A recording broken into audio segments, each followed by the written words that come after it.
We are going to appeal the decision of the court yesterday on the Huduma card and Huduma number, because it's unthinkable how we are going to move to the future without integrating our data sets. And then we are going to ask our colleagues across other branches of government who don't understand this. We are available to help them understand what we are trying to do, because sometimes people make decisions without understanding what we are trying to do. And I'm the best example of this war, because when we were fighting digital migration, we went all the way to the Supreme Court. And now look where we are today. If we had not freed all that spectrum and so on, I don't know how we would be operating today. In the era of COVID and so on, when we have to do these virtual meetings and stuff like that, I don't know how we would be operating today. Look at how many TV stations we have in the country, how many radio stations we have in the country, and how we are able to communicate. If we had not migrated at that time, I don't know what we would be doing today. Yet, you know, the High Court ruled against us, the Court of Appeal ruled against us. We had to go to the to the Supreme Court to get judgment that enabled us to migrate from analog to digital broadcasting. And on the Huduma card and the Huduma number, I want to assure you, I am prepared, and my colleagues in government, we are prepared to go all the way. We have no problem even ending up in the Supreme Court on this matter. Because it's very simple, and all of you understand this, and if you may allow me to take a second on this, it's unthinkable that anybody can think otherwise in this day and age.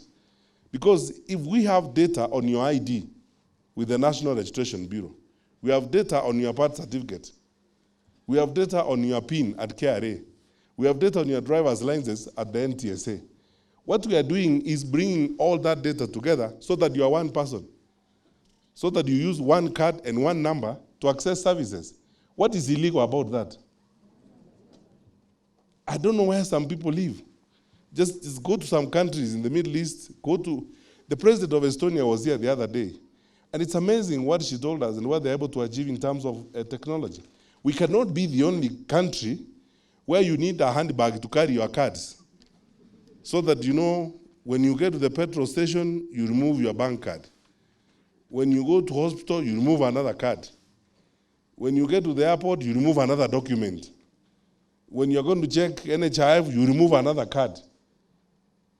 The people who are opposed to this are the cartels who have made a living out of stealing public funds by coming up with all manner of conflicting systems. So they will supply a different software and different system at NTSA and insist that they're providing a digital license. Then they will go to KRA and look for another system. And they've been making money like this theft of public resources. And this is really what is being protected. So we will go to the Court of Appeal, because we are law-abiding, we will go to the Court of Appeal on this matter. And again, just like digital migration, we're here again in the country where we're arguing about ourselves and arguing against each other over something that should be driven by common sense. That's how everyone lives. You just get one card, one single source of truth. Instead of you being so many people, you know, at NHIF you are one person. At the National Registration Bureau you are another person. At the Registrar of Births and Deaths you are another person. You know, when you go to the Attorney General to check your marriage records, you are again another person. You know, and so on and so forth. And we are getting all these data sets and integrating them so that we give you one card. And when you get that card being read by a machine, they can get all the other information they need, and service is given to you in minutes. We want to go to a place where you can even go with that one card. When you get to the petrol station, you can actually fuel using it, because it can access your bank account and get the 2,000 shillings that you have used to pay for fuel and walk away. That's where technology is going. We cannot be the only country on earth where you need to buy a handbag to carry your cards around. So we will go to the Court of Appeal on the matter, because we believe at some point in the chain of seeking to explain ourselves, someone will be reasonable enough and listen to us and see that what we are doing is good for our country and good for the way we are going to go forward. And that's why I'm confident to tell you this.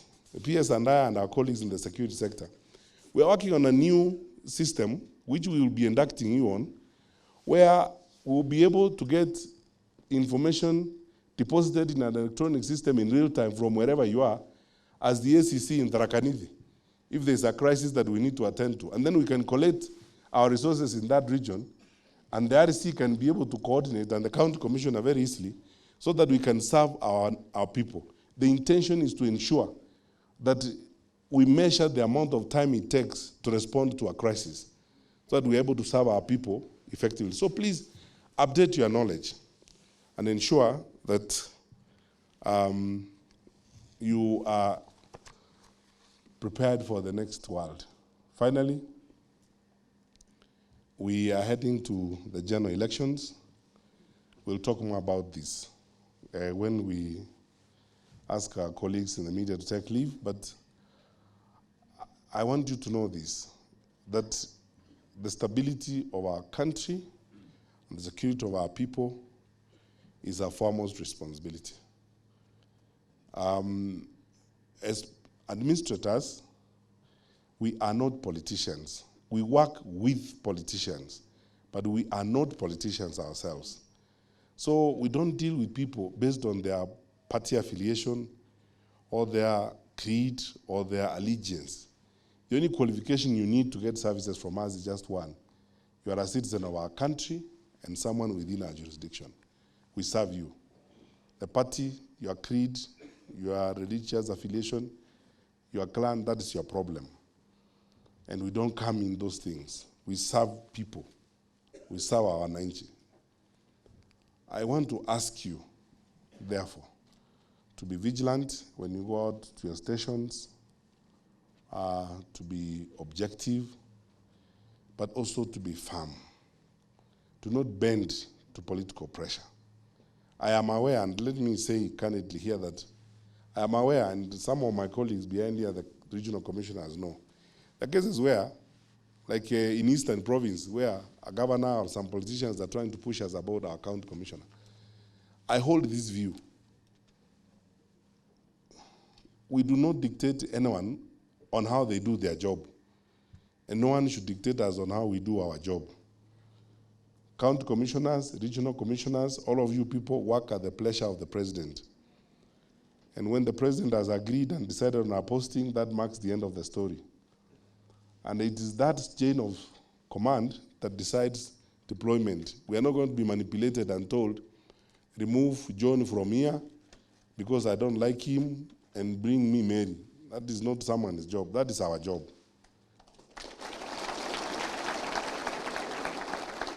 So don't listen to some of these people who overreach themselves and are full of themselves. Some of them have an overestimated sense of self-importance.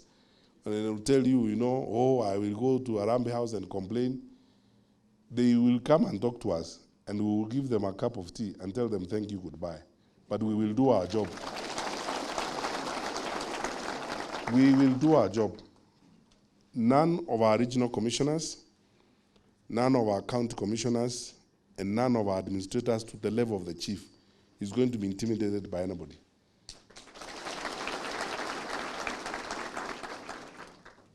Do your work. We have your back. We will take responsibility. The old edict used to be, you guys in the field take all decisions. We will take responsibility. Carry on with your work. Be firm, be true to our country, follow the law, do the right thing, and serve our people. Anything else, the PS and I, we will deal with. Na ikifika mahali, we will go to Madam Kisotu and Rotich, and we will ensure that our officers are able to render services without undue pressure and undue intimidation. Don't go to night meetings. And no one should tell you that because you are not attending my night meeting, tutaonana. Mutaonana wapi? We are also here.